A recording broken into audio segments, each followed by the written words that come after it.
আপনি যে প্রশ্ন করলেন যে এনসিপির সাথে জোটে যাওয়ার যে বিষয়টি, দেখেন এনসিপি নতুন একটি দল, তাদের অনেকে একসময় আমাদের সাথে রাজনীতি করেছে, ডাকসু নির্বাচন করেছে, তাদের সাথে আমাদের ব্যক্তিগত সম্পর্ক আছে, আবার রাজনৈতিক সম্পর্ক আছে।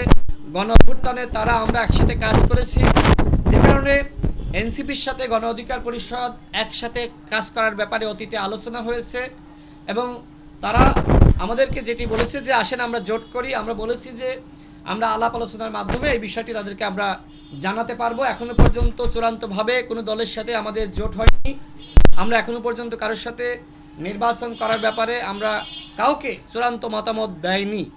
বিএনপির সাথে 2022 সাল থেকে আমরা যুগপৎ আন্দোলন করেছি, বিএনপির সাথেও নির্বাচন করা নিয়ে আলোচনা আছে। এনসিপিও আমাদেরকে বলেছে আসেন একসাথে আমরা নির্বাচনী জোট করি। আরও ফ্যাসিবাদ বিরোধী আরও অনেক দলের পক্ষ থেকেও বলা হয়েছে যে আসেন একসাথে কাজ করি। গণ অধিকার পরিষদ এখনও পর্যন্ত এই ব্যাপারে আলোচনা করছে, প্রাথমিক আলোচনা চলছে। এখনও পর্যন্ত কোনো দলের সাথেই চূড়ান্তভাবে নির্বাচনী জোট করার ব্যাপারে আমরা সিদ্ধান্ত গ্রহণ করি নাই।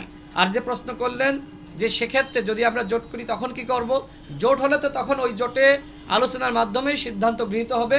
এখনও পর্যন্ত যেহেতু কোনো জোটের সিদ্ধান্ত আমরা চূড়ান্তভাবে গ্রহণ করতে পারি নাই, তো সেক্ষেত্রে আমাদের 200 আসনে আমরা যে প্রার্থী ঘোষণা করেছি, আমাদের প্রার্থীদের উদ্দেশ্যে বলবো আপনারা এলাকায় যান, আপনারা কাজ করেন, মানুষের কাছাকাছি যান, মানুষের ভোট পাওয়ার জন্য যেভাবে মানুষের মন জয় করা দরকার সেইভাবে জয় করার চেষ্টা করেন।